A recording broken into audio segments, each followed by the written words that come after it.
Brought to you by Penguin.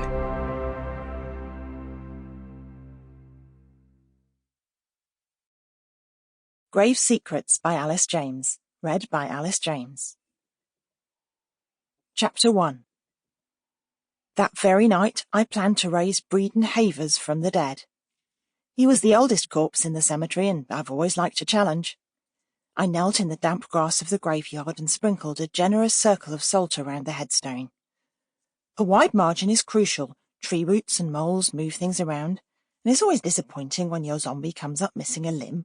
Or a head. I really hate that. Me, Lavington Windsor, estate agent by day, necromancer by night. I've never found a way of making my hobby pay, alas. There isn't much demand for mouldering corpses in the corporate world. And while poking round people's homes isn't as much fun as raising the dead, it's an okay way to make a living. Professional necromancer, though. I'd certainly like that on my passport. I sealed the circle with a perfume atomizer, spraying over the white line until it was damp. My grandfather used stout and a plant mister, but Robert Windsor lived in a time when no one raised an eyebrow if you travelled with an emergency beer supply. If I ever got caught out, I'd be packing Chanel.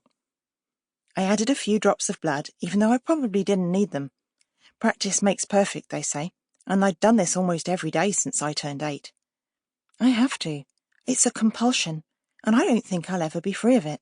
But then, I'd never raised a man who died more than 2.5 centuries before. I'd summoned every other corpse in the graveyard, 423 of them to be exact. Breeden would be the last, and by far the oldest, so this warm August night marked a rather special occasion. I had my pin ready, just in case. They started burying people here about 300 years ago and stopped shortly after the Second World War. Many of the names on the tombstones read like a roster of unlikely vintage film stars. John Doe, Ashby Raincourt, Bailey Culpepper. No matter, old and new, I'd raised them all, or nearly all. I stepped out of the circle, taking care not to disturb the moist salt, and opened my rucksack. I'd packed 4 family-sized packets of crisps and an entire loaf of sliced white bread made into ham sandwiches. Take it from me, a raised zombie is a hungry zombie. I opened the crisp packets and poured them onto paper plates, then arrayed them inside the circle, adding a final one with the teetering pile of sandwiches on it. Good to go, Toni. No eye of newt, no toe of frog. People yearning for arcane ceremonies with candles and entrails would be disappointed by the real thing, because I'd never needed to sacrifice so much as a wasp. Salt, perfume, snacks, occasionally a drop of blood, and end of story. That's all I've ever needed. I suppose I'm just a natural. Breeden Havers, in peace I call you. I summon you this night. Come to me.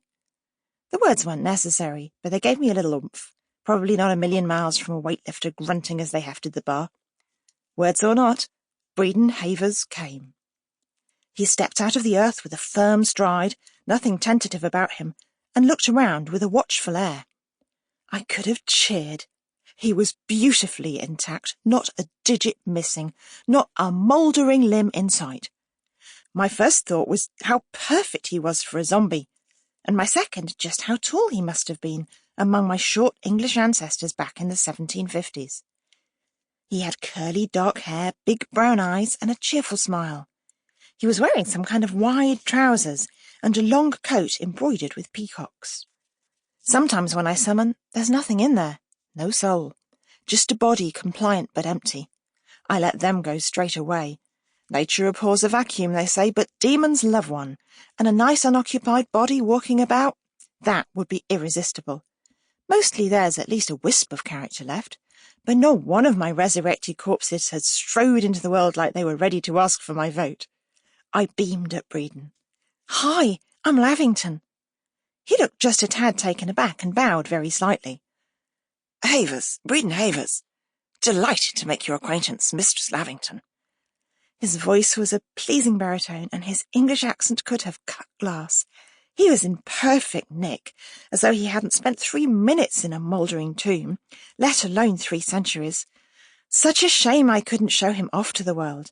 I wanted to ask him to show me his hands to check each and every cuticle, but that might have been rude, so I just beamed a bit more. So you're Sample complete. Ready to continue?